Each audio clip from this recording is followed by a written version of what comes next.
Welcome to the channel, and this is another decade speed build.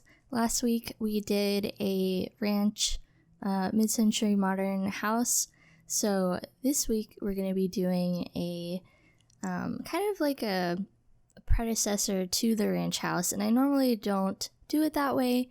I normally will do a house in the beginning of the decade first, and then a house later in the decade second, but because the bowling pack had just come out last week, I was super excited and I really wanted to do a house that better represented the items that came in that pack. So yeah, because at this point the decor or furniture was still kind of developing and it was coming from the 40s, so a lot of what's kind of popular in the early 50s was still popular from the 40s, so that's kind of what I was portraying in this house. I just want to say thank you guys for really encouraging me, especially for this series, because for some reason I had it in my head that most people didn't really care about history as much as I did anymore, and I've been happily surprised,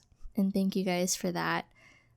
Just hearing about your stories and how these types of houses and pop culture or other things that pertain to the decades affected you in some way, or your childhood or something like that. And I don't know, it's been really, really cool, and I've been enjoying myself quite a bit. So here I'm just figuring out the layout of the house. So this house would be technically called a minimal traditional house, and since the 40s, garages were starting to be incorporated into homes, but usually at this time garages were kind of separated from the house, so they were somewhat attached still, but still separated, and which was a good thing because the cars' emissions at this time weren't exactly as regulated as they are now, so you could definitely breathe in some toxins from those cars.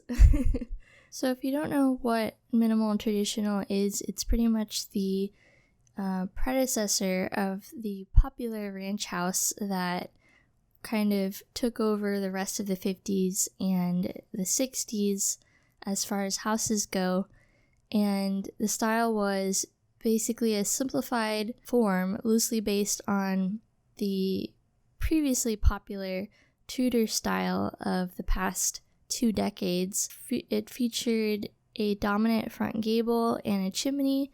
The steep Tudor roof was lowered, and the facade is simplified with the majority of the traditional detailing omitted.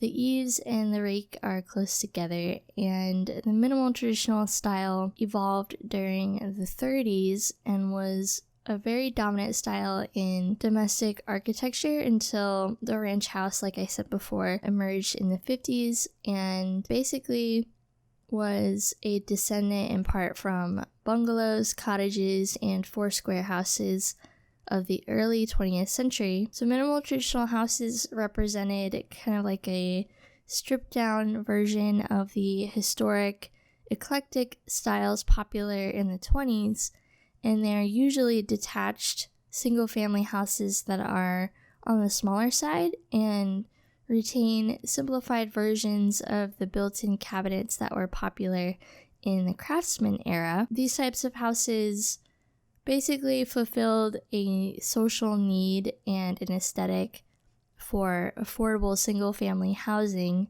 and was used by the Federal Housing Administration as a prototype for a minimum house that the majority of American wage earners could afford. So this house you could see in a lot of levee towns, and levee towns were basically prototypes that started in upper state New York as kind of like a model for modern suburbs and residential housing. So these houses were very simple outside. There wasn't a lot of decoration, or at all even.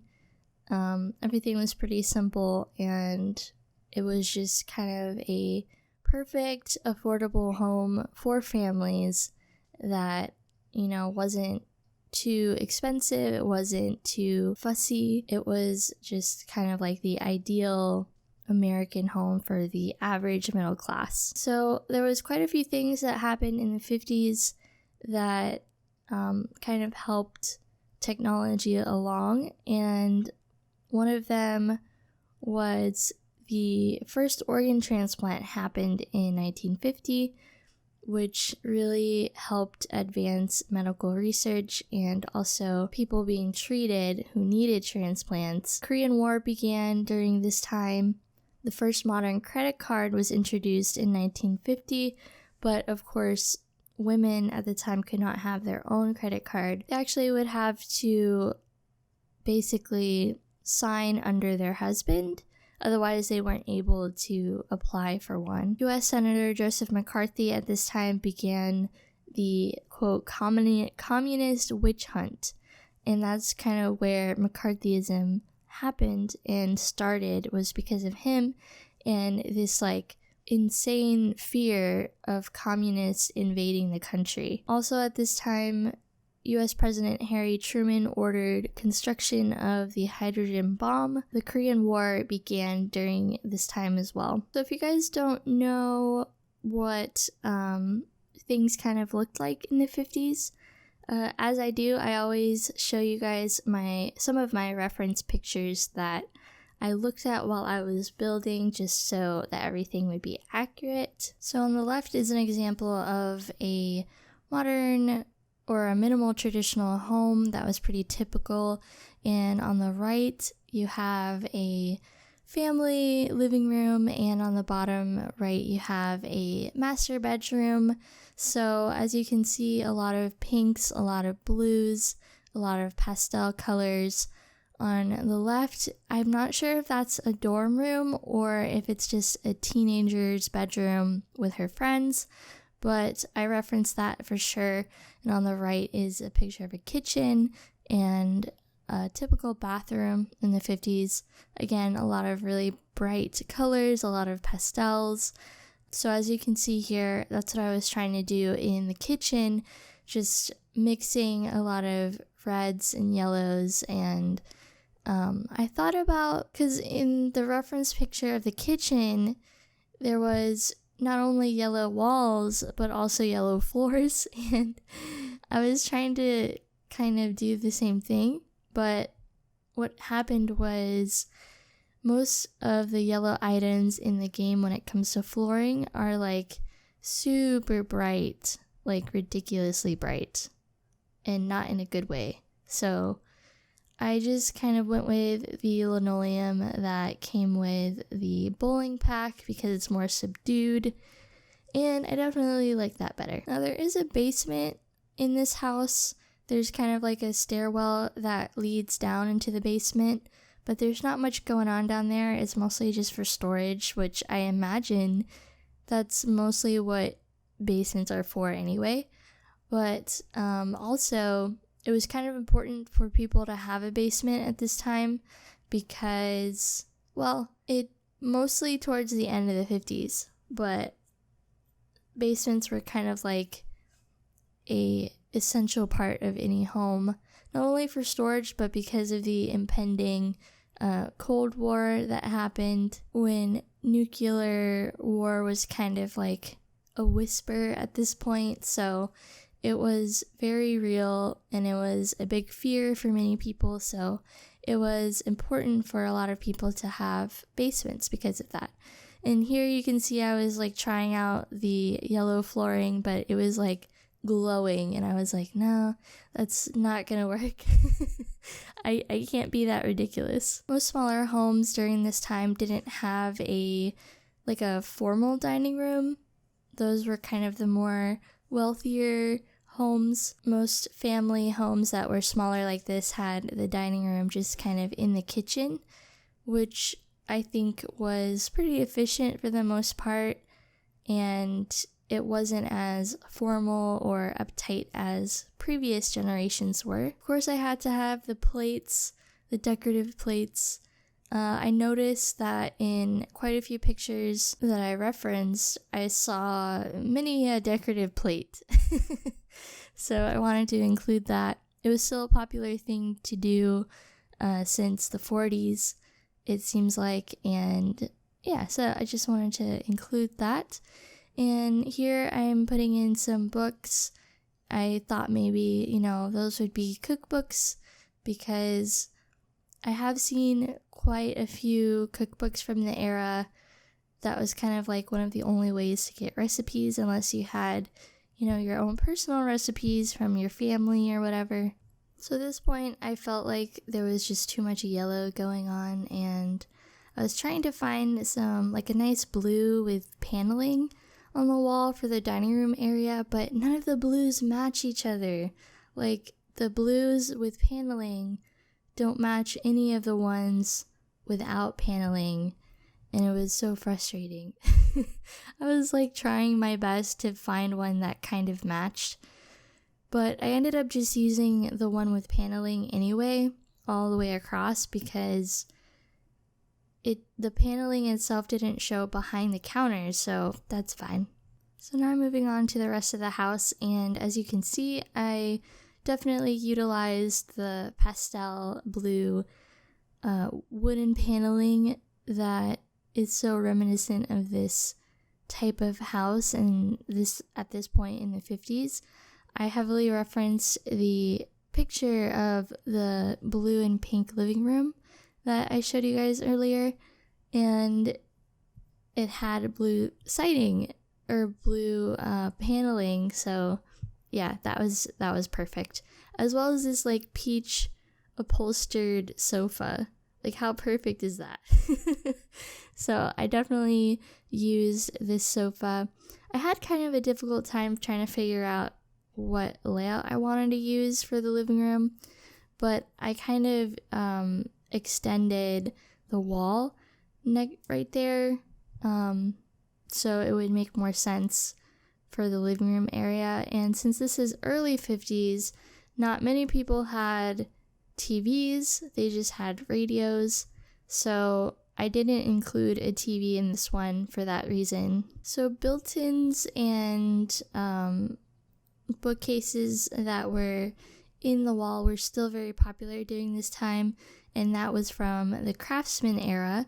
So that's what I'm trying to do here, is just trying to convey that built-in feel, because I can't really do a legitimate built-in, unfortunately, in The Sims, so we just tried our best, and I think it looks pretty good though.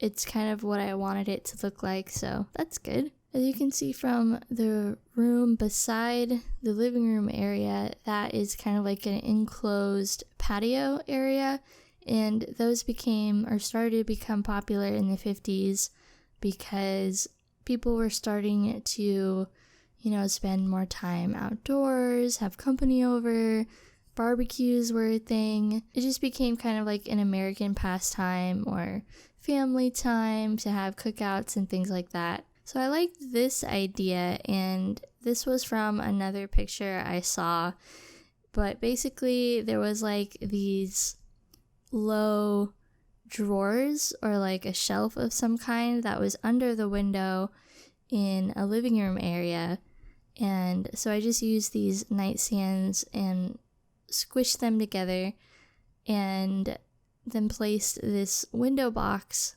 on top, so it looked like it was kind of sitting on top of these low shelving units. So yeah, I think that turned out really nicely, and it's definitely that, mid-century 50s vibe going on. It was a little bare, I felt like, and I wanted to add a little bit of pink since there was a little bit of pink in that yellow flower side chair. So I just put some pink flowers on the inside of the flower box so it would look more full and have a little bit more color. And here I'm just working on the outdoor patio, putting in some outdoor seating since there's not a lot of dining seating on the inside. That was fine.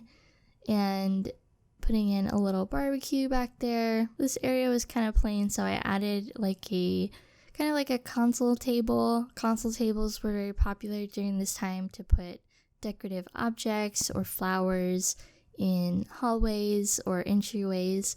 So definitely added that, as well as the awesome starburst clock that came with the bowling pack. I think that looked really nice and really tied in the green that was happening in that room. I'm just working on the bathroom, and most bathrooms were either blue and pink, mint and pink, or mint and like a cream.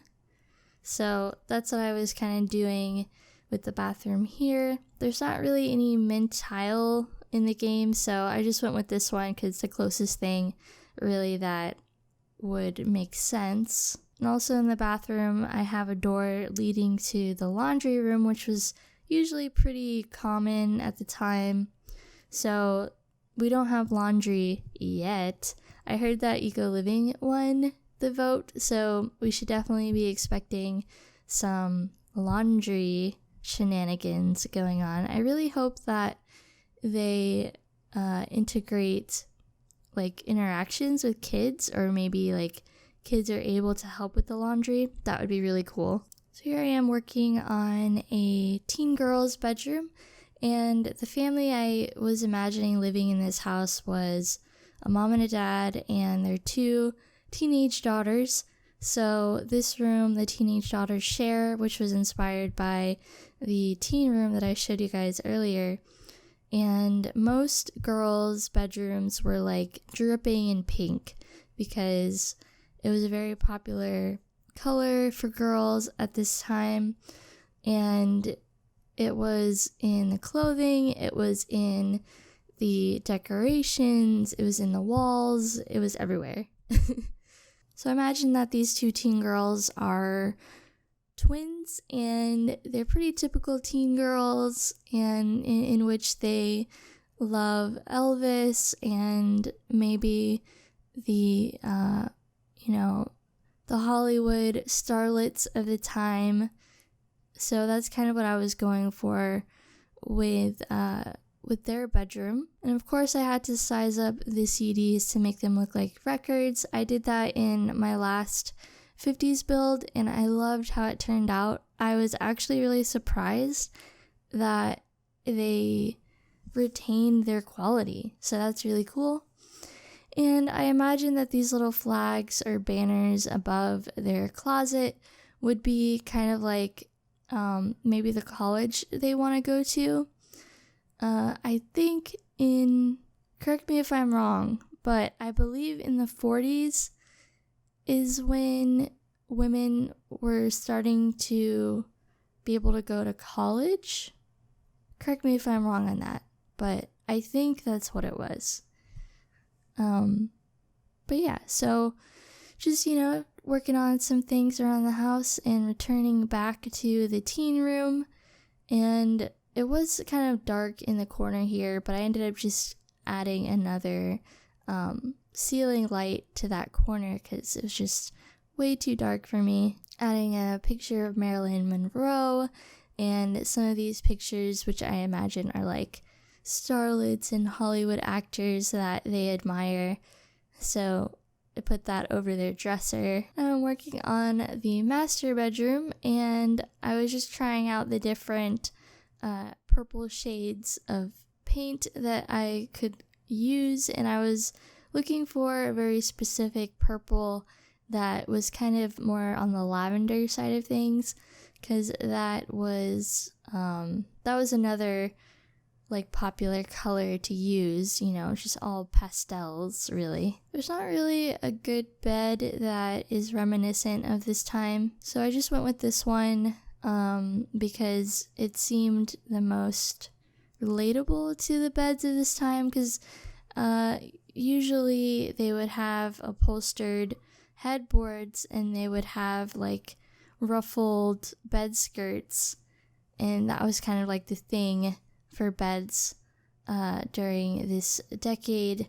But obviously we don't really have a bed like that. We barely have any beds at all. One day.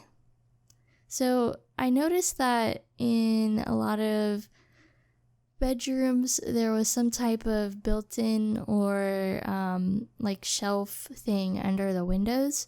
So that's kind of what I was trying to convey here, and I add some plants. I sized up these lamps because every lamp seemed kind of small to me, and I don't know, they looked really good sized up though. I was kind of surprised. I wanted like a longer dresser, so I just kind of squished these two dressers together to make it a bit longer and added the bookshelves at the end, so it looked like it was one big unit.